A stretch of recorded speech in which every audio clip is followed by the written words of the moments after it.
What would you do if you invented something so delicious that it influenced an entire country's economy? And not only that, but became part of everyday breakfasts around the world even. Well, sometime in the 1860s, a young cheesemaker and milkmaid, Unmolding, invented what we now know as modern Brunost. Hello shepherds, welcome back. And if you're new here, this is where we talk all things sheepy. My name's Megan, and today we're gonna follow Unmolding's footsteps and make our own homegrown Brunost or brown cheese. Also, apologies ahead of time for all my mispronunciations. I can't even pronounce things correctly in my native tongue, so I know it's just not said right.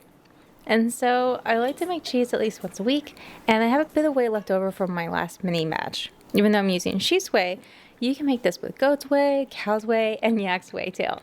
Because essentially we're super concentrating all of that tasty goodness and character of each animal, the type of milk, the type of whey used, and technique. It all affects your final cheese taste, and some animals give a more pronounced nutty flavor, where others give a tangier punch.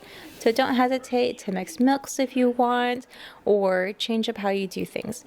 One of the perks I love about this cheese is that it's essentially a part of a 3-in-1 cheese, and it's so economical, but more on that later. As you may or may not know, some folks regard whey as a waste product, but with a heavy bottom saucepan, a crock pot, or a slow cooker, and a whole lot of time, we can transform this beautiful golden hued liquid into a sweet and savory topping.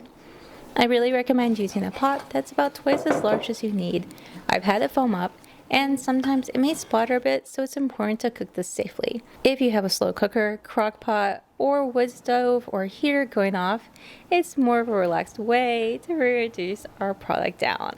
If you don't have access to those tools, that's okay. We can work with what we got here, and I'll show you how to do both. Either way, this cheese will take several hours of stirring to reduce down, so put on your favorite podcast or show and let's get cooking. So for the first stage is our reducing the whey stage. I like to use a minimum of 1 to 2 quarts of sweet whey. I'll go into the nuances at the end of the video about the different types of whey, but to start we want to bring our whey to a light simmer. At first you may notice the very soft, white curds bubbling up. We want to skim all these off. We can save it to add back near the end of the process, or we can set these curds aside to reserve for other recipes. I'll put a link above. And so as we're cooking our whey, what we're doing is evaporating all of that water out and freezing that microbial activity that works in digesting all of our sugars, stopping that souring process, and then concentrating all the lactose or milk sugars, as well as concentrating all of our minerals and other solids into this fun, spreadable or slicing product. This can take a while. A minimum of 2 to 3 hours. If you're using a crock pot, put it on high with the lid off. I like to stir it around every so often, and just like in our stove pot, you may see bits of white curds floating up. We want to skim as much of those soft curds off if possible. If you don't, there's a higher risk of our whey boiling over and foaming up. And at this stage, it's mostly about noticing all that steam rising and monitoring our reduction. For our second state, the thickening, is when we've evaporated around half to 75% of our water out. You may notice how much thicker your whey feels when you're stirring it, and we're slowly beginning to caramelize our milk sugars, giving a brunost, the brun, to our ost, or the distinctive brown color to our cheese. This stage can happen pretty fast, so it's really important to keep an eye on it. I'm mostly scraping the bottom of the pan, stirring the milk solids around. I like to turn the heat on low to medium low just to slow things down a bit for me. When you're using a crock pot, once it's reduced down to about 75% at least, I like to transfer it to another pot and then bring it up to a simmer and begin to stir. I just find the caramelization step easier in a pot over stove, but it's pretty quick from this stage forward. Maybe about half an hour to an hour, depending on how fast you run. I'm not worried about sticking with this phase just because I'm going to add about 1/3 of a cup of milk back to the pot. And what happens is that will lift up all the caramelized bits off the bottom of the pan, and as we stir our sauce around, it blends it in. merging back with the milk. And I'm just gonna mash some of these lumps, stirring them back in, and then reduce it down a little more. It's bubbly, it's thick, and as I'm working, don't forget to notice how the character of our cheese changes from acting really fluid then to almost pudding or custard-like, and as it continues to thicken, we're going to continue to stir and further reduce our way down to get to our next stage. Stage 3, caramelization. As we're continuing to simmer our whey gently, and it's really starting to change from our little mustard yellow to now starting to get our browning of our whey. This stage is where personal preference really comes into play.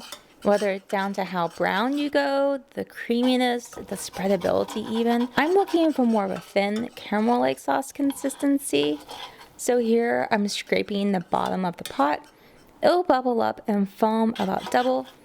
I'm scraping the missed bits of soft curds that I didn't filter out of the bottom of the pot from earlier, and as I'm scraping, it's reacting and bubbling up more. I'm focusing more on moving the whey around and trying to get it to brown evenly and thoroughly. I'm popping this off and on to the heat and bringing the pot back into light so hopefully you can see it better. It's a lot like candy making if you've ever done that. Also, it's okay to turn the heat down a little now too if you want. If you're wondering if it's thick enough, take a small bit of your whey and put it in another dish and see as it cools how it thickens up. If it's too runny, you can cook it down some more. And once it's as brown as you'd like, we want to add our cream or milk or reserved curds back in.